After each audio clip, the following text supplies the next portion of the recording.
মসজিদে রাজনীতি যদি না করা যায়, মসজিদে কোরআন তেলাওয়াত চলবে না। আর যদি কোরআন তেলাওয়াত হয়, মসজিদে রাজনীতি হবে ইনশাআল্লাহ।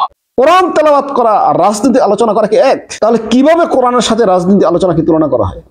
বুঝতে হবে এই সমস্ত ব্যক্তির মাথা বিকৃত হয়ে গেছে। ইসলামী দলে থাকার এদের কোনো অধিকার নাই।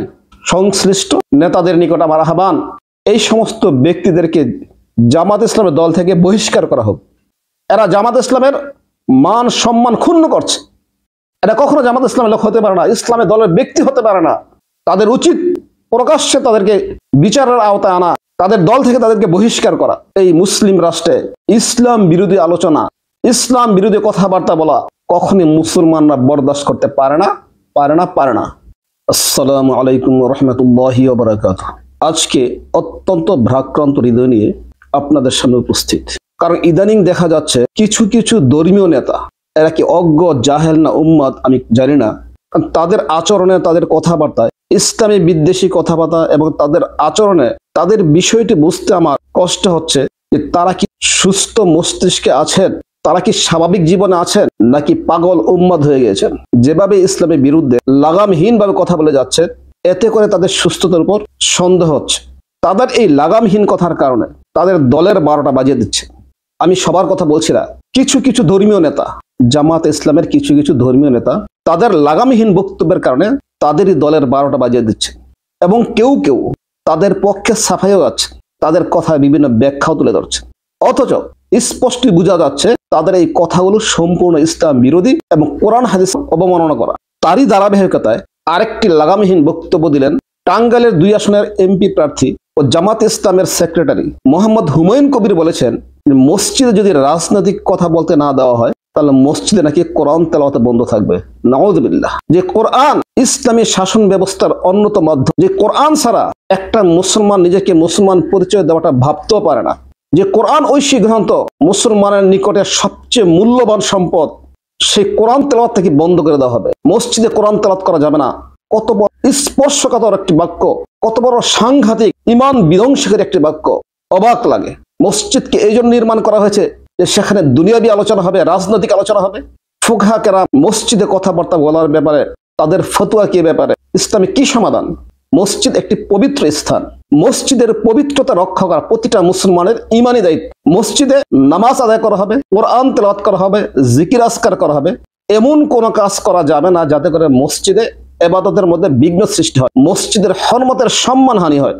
এমনকি নবী করিম সাল্লাল্লাহু আলাইহি ওয়াসাল্লাম বলেছেন মসজিদে কোরআন তেলাওয়াত করো, এত উচ্চ আওয়াজে কোরআন তেলাওয়াত করা যাবে না যাতে আরেকজনের ইবাদতে বিঘ্ন সৃষ্টি হয়। তো কোরআনের ব্যাপারে রাসূলের এই কথা। তাহলে দুনিয়াবী কথা বলার উদ্দেশ্যে, রাজনৈতিক কথা বলার উদ্দেশ্যে মসজিদে মাহফিল করা, মসজিদে মিটিং করা, মসজিদে বৈঠক করার কোনো অনুমতি নেই। হ্যাঁ, কেউ ইবাদতের জন্য আসছে, উদ্দেশ্য হলো মসজিদে ইবাদত করা, নামাজ পড়া, জিকির আজকার করা, কোরআন তেলাওয়াত করা। প্রসঙ্গক্রমে যদি কোনো বৈধ কথা বলতে হয়, সেক্ষেত্রে এমন ভাবে সেই বৈধ কথাটি বলা যাতে আরেকজনের ইবাদতে বিঘ্ন সৃষ্টি না হয়। খুব নিম্ন স্বরে আস্তে আস্তে কথা বলা যাবে। উচ্চ স্বরে কথা বলার তো কোনো প্রশ্নই ওঠে না। আর দুনিয়াবী উদ্দেশ্যে তো কথা বলাই যাবে না। যেমন ইমাম গাজালি রাহমাতুল্লাহ আলাইহি ইহয়া উলুমুদ্দিন তার কিতাবে লিখেন, আল হাদিস ফিল মসজিদে ইয়াকুল হাসানাতি কামা তাকুল বাহাইমুল হাশিশা। যে মসজিদের ভিতরে দুনিয়াবী কথাবার্তা বলা নেক আমলগুলোকে এমন ভাবে খেয়ে ফেলে যেমনি ভাবে প্রাণী ঘাসকে খেয়ে ফেলে। অন্য আরেক জায়গায় আসছে হাফেজ আলুজি রাহমাতুল্লাহ আলাইহি তিনি লিখেন, আল কালামুল মাবাহু ফিল মসজিদে ইয়াকুল হাসানাতি কামা তাকুল নারুল হাতাবা। যে মসজিদে দুনিয়াবী কথাবার্তা বললে নেক আমলগুলোকে এমন ভাবে খেয়ে ফেলে যেমনি ভাবে আগুন লাকড়িকে জ্বালিয়ে ভস্ম করে দেয়। তাহলে বোঝা গেল মসজিদে দুনিয়াবী কথাবার্তা বলা আমলকে ধ্বংস করে দেয়। মসজিদে দুনিয়াবী কথা বলার উদ্দেশ্যে কোনো বৈঠক করা যাবে না, আলোচনা করা যাবে না। এই ব্যাপারে নবী করিম সাল্লাল্লাহু আলাইহি ওয়াসাল্লাম একটা হাদিস আসছে, আনাস ইবনে মালিক রাদিয়াল্লাহু তাআলা আনহু ক্বালা ক্বালা রাসূলুল্লাহ সাল্লাল্লাহু আলাইহি ওয়াসাল্লাম, নবী করিম সাল্লাল্লাহু আলাইহি ওয়াসাল্লাম ইরশাদ করেন, ইয়াতি আলান নাস জামানুন ইয়াতাহাল্লাকুনা ফি মাসাজিদিহিম ওয়া লাইসা হামহুম ইল্লা দুনিয়া। নবী করিম সাল্লাল্লাহু বলেন যে এমন একটা জমানা আসতেছে, এমন একটা যুগ আসতেছে যে মানুষ মসজিদের মধ্যে তারা বৈঠক করবে। ওয়া লাইসা হামহুম ইল্লা দুনিয়া, তাদের উদ্দেশ্য হলো দুনিয়াবী আলোচনা করা। লাইসা লিল্লাহি ফিহিম হাজাতুন ফালা তুজালিসুহুম।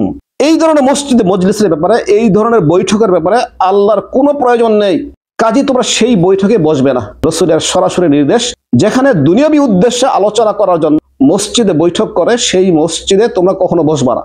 রাসূলের নির্দেশ, রসুলের নিষেধ, সেই মসজিদে বসা যাবে না। তাহলে কত বড় ধমকি আসছে! মসজিদে দুনবী আলোচনার উদ্দেশ্যে যদি কোনো বৈঠক করা হয়, রাজনীতি আলোচনা তো কোনো প্রশ্নই ওঠে না। একবার ওমর ফারুক রাদিয়াল্লাহু তাআলা আনহু, সহিহ বুখারীতে একটা হাদিস আসছে, আন সাইব ইবনে ইয়াজিদ ক্বালা কুনতু কায়িমান ফিল মসজিদে ফাহাসাবানি রাজুলুন, তিনি বলতেছেন যে আমি মসজিদে বসা ছিলাম, তো এক ব্যক্তি আমাকে একটি ছোট কঙ্কর দিয়ে ঢিল দিলেন, তার দিকে তাওয়াজ্জু করার জন্য, তার দিকে খেয়াল করার জন্য। ফানাযারতু ফাইদা ওমর ইবনে খাত্তাব রাদিয়াল্লাহু তাআলা আনহু, তো আমি তাকে দেখলাম যে ওমর ইবনে খাত্তাব রাদিয়াল্লাহু তাআলা আনহু তার পিছনে। ফাকালা ইযহাব ফাতিনি বিহাদাইনি, তো ওমর রাদিয়াল্লাহু তাআলা আনহু দুই ব্যক্তি দিকে ইশারা করে বললেন, ওই দুইটা লোককে আমার কাছে নিয়ে আসো। ফাজিতুহু বিহিমা, তখন আমি ওই লোক দুইটাকে হযরত ওমর ফারুক রাদিয়াল্লাহু তাআলা আনহু করে নিয়ে আসলাম। ক্বালা মান আনতুমা আও মিন আইনা আনতুমা, ওমর ফারুক রাদিয়াল্লাহু তাআলা আনহু সেই দুই ব্যক্তিকে লক্ষ্য করে বললেন যে তোমরা কারা, অথবা হাদিসে আসছে আও মিন আইনা আনতুমা, তোমরা কোথায় থেকে আসছো। ক্বালা মিন আহলি তায়েফ, তো ওই দুই ব্যক্তি বললেন যে আমরা তায়েফ থেকে আসছি। আর তায়েফ হলো একটা গ্রাম, আর স্বাভাবিকভাবেই গ্রামের মানুষের মাসআলা সম্পর্কে জ্ঞান খুব কম থাকে, শিক্ষা দীক্ষা কম থাকে, তাদের ভিতরে অশিক্ষিত মানুষের পরিমাণই বেশি থাকে। আর যারা শহরে আসতেন, নবী করিম সাল্লাল্লাহু আলাইহি ওয়াসাল্লামের দরবারে আসতেন, তারা বিভিন্ন মাসআলা জানতে পারতেন। তো তারা যখন বলল আমরা তায়েফ থেকে আসছি, তখন ওমর ফারুক রাদিয়াল্লাহু তাআলা আনহু বললেন, লাউ কুনতুমা মিন আহলিল বালাদে লা আওজাতুকুমা, যদি তোমরা শহরের হইতা অবশ্যই তোমাদেরকে আমি শাস্তি দিতাম। তারফাআন আসওয়াতাকুমা ফি মসজিদি রাসূলিল্লাহ সাল্লাল্লাহু আলাইহি ওয়াসাল্লাম, যে তোমরা মসজিদে রসুলের মসজিদে তোমরা উচ্চ স্বরে কথা বলতেছো। তার মানে ওমর ফারুক রাদিয়াল্লাহু তাআলা আনহুর এই উক্তি দ্বারা বোঝা যাচ্ছে মসজিদে উচ্চ স্বরে কথা বলা যাবেই না, মসজিদে উচ্চ স্বরে কথা বলার কোনো সুযোগ নেই। তাহলে যারা রাজনীতি আলোচনা করবেন তারা কি আস্তে আস্তে আলোচনা করবে? তারা উচ্চ স্বরে আলোচনা করবে, চিল্লাচিল্লি করবে, মসজিদের পবিত্রতা নষ্ট করবে। তাছাড়া এমন রাজনীতি আলোচনা করার জন্য, দুনিয়াবি কোনো আলোচনা করার জন্য মসজিদে বৈঠক করার কোনো অনুমতি নেই। সুতরাং এই আলোচনা দ্বারা এই কথা একেবারে স্পষ্ট হয়ে গেল যে দুনিয়াবি কোনো উদ্দেশ্যে মসজিদে কোনো আলোচনা করা যাবে না, কোনো বৈঠক করা যাবে না, কোনো রাজনৈতিক কোনো আলোচনা করা যাবে না। হ্যাঁ, কেউ যদি ইবাদতের উদ্দেশ্যে মসজিদে আসে, প্রাসঙ্গিক ক্রমে যদি দুনিয়াবি কোনো কথা বলতে হয়, এমন ভাবে সে কথাটা বলবে যাতে মসজিদের ইবাদতে কোনো বিঘ্ন সৃষ্টি না হয়। তাহলে প্রশ্ন থেকে যায় যে মসজিদে যদি রাজনৈতিক আলোচনা করা না যায়, দুনিয়াবি আলোচনা করা না যায়, তাহলে নবী করিম সাল্লাল্লাহু আলাইহি ওয়াসাল্লাম যখন মসজিদে নববীতে তিনি রাজনৈতিক আলোচনা করতেন, অর্থনৈতিক আলোচনা করতেন, সামাজিক আলোচনা করতেন, সবকিছু সেই মসজিদ থেকে তিনি সমস্যার সমাধান করতেন। তাহলে আমাদের জন্য কেন হবে না? দেখুন, নবী করিম সাল্লাল্লাহু আলাইহি ওয়াসাল্লাম রাজনৈতিক চিন্তাধারা আর আমাদের চিন্তাধারা আকাশ পাতাল ডিফারেন্স। নবীজি যখন আলোচনা করতেন তখন হইচই হট্টগোল তখন হতো না, সুযোগই ছিল না। কারণ হলো আল্লাহর পক্ষ থেকে নিষেধ আসছে নবী করিম সাল্লাল্লাহু আলাইহি ওয়াসাল্লামের সামনে উচ্চ স্বরে কথা বলা।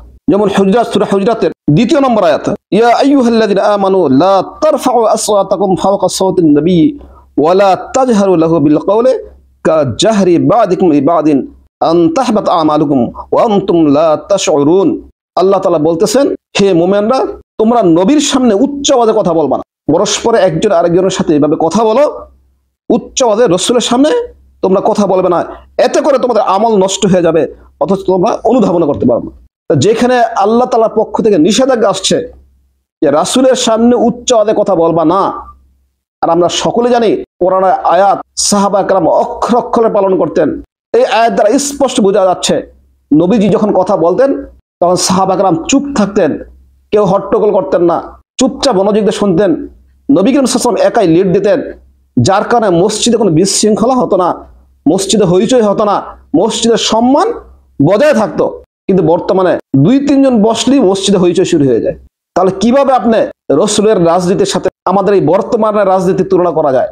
এটা কখনোই সম্ভব না। নবীজির চিন্তাধারা ছিল অন্যরকম, সাহাবীদের চিন্তাধারা ছিল অন্যরকম, মসজিদের সম্মান বজায় রেখে তারা আলোচনা করতেন। কাজে মসজিদ নববীতে রাসূল সব সমস্যার সমাধান করতেন। সেই যুক্তি দিয়ে এই কথা বলা যাবে না যে আমাদের জন্য অনুমতি আছে। কারণ আমি ইতিপূর্বে আপনাদের হাদিস পড়ে শোনালাম, যারা মসজিদে দুনিয়াবি উদ্দেশ্যে কোনো বৈঠক করে তাদের এই বৈঠক আল্লাহ তাআলার কাছে কোনো গুরুত্ব নেই, সেই বৈঠকে তোমরা বসবা না। নবীজি আগেই ভবিষ্যৎবাণী দিয়েছেন যে ভবিষ্যতে এমন ধরনের লোক আসবে যারা মসজিদে দুনিয়াবি কথাবার্তা বলবে। তাই হচ্ছে কত বড় স্পর্শকতার কথা, ইসলাম বিধ্বংসী কথা, যে মসজিদে যদি রাজনৈতিক আলোচনা করতে না দেওয়া হয়, কোরআনও তেলাওয়াত করতে দেওয়া হবে না, সে তো কোরআন বিরোধী ব্যক্তি, ইসলাম বিরোধী ব্যক্তি, সে কখনো ইসলামী দলের ব্যক্তি হতে পারে না। যারা এই সমস্ত লাগামহীন কথা বলতেছেন তাদেরকে অচিরে বন্ধ করা হোক। এরা কখনো জামাত ইসলামের লোক হতে পারে না। কিছু কিছু ব্যক্তি জামাত ইসলামের নাম, তাদের সুনামকে ভঙ্গ করার জন্য বিভিন্নভাবে অশালীন মন্তব্য, ইসলাম বিরোধী কথাবার্তা বলে যাচ্ছেন। কেউ বলছেন নবীজিকে যে তিনি সাংবাদিক ছিলেন, নাউযুবিল্লাহ। কিভাবে এই ধরনের বেয়াদবি কথাবার্তা বলে? নবীজি কি দুনিয়াবি কোনো সংবাদ প্রচারণা করতেন? বরঞ্চ নবীজি আল্লাহর পক্ষ থেকে যে ওহী আসতে, সে ওহীর সংবাদ বাহক ছিলেন। সরাসরি আল্লাহর পক্ষ থেকে সত্যের পয়গাম পৌঁছানো আর সত্য মিথ্যা মিশ্রিত সংবাদ এক জিনিস।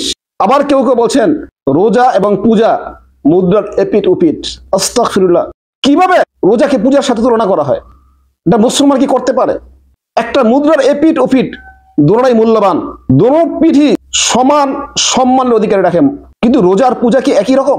রোজার দ্বারা তো আল্লাহ তাআলা দাসত্ব প্রমাণ করা হয়, আর পূজা সম্পূর্ণ আল্লাহ তাআলা দাসত্বের বিরোধী, গায়রুল্লাহকে পূজা করা হয়। তাহলে রোজার পূজা এক হলো কিভাবে? কোরআন তেলাওয়াত করা আর রাজনীতি আলোচনা করা কি এক? তাহলে কিভাবে কোরআনের সাথে রাজনীতি আলোচনাকে তুলনা করা হয়? বুঝতে হবে এই সমস্ত ব্যক্তির মাথা বিকৃত হয়ে গেছে। ইসলামী দলে থাকার এদের কোনো অধিকার নাই। সংশ্লিষ্ট নেতাদের নিকট আমার আহ্বান, এই সমস্ত ব্যক্তিদেরকে জামাত ইসলামের দল থেকে বহিষ্কার করা হোক। এরা জামাত ইসলামের মান সম্মান ক্ষুণ্ণ করছে। এটা কখনো জামাত ইসলামের লোক হতে পারে না, ইসলামের দলের ব্যক্তি হতে পারে না। তাদের উচিত প্রকাশ্যে তাদেরকে বিচারের আওতায় আনা, তাদের দল থেকে তাদেরকে বহিষ্কার করা। এই মুসলিম রাষ্ট্রে ইসলাম বিরোধী আলোচনা, ইসলাম বিরোধী কথাবার্তা বলা কখনই মুসলমানরা বরদাস্ত করতে পারে না। আল্লাহ তাআলা আমাদেরকে সঠিক বুঝ দেওয়ার তৌফিক দান করুক। ওয়া আখির দাওয়ানা আলহামদুলিল্লাহি রাব্বিল আলামিন। আসসালামু আলাইকুম ওয়া রাহমাতুল্লাহি ওয়া বারাকাতুহু।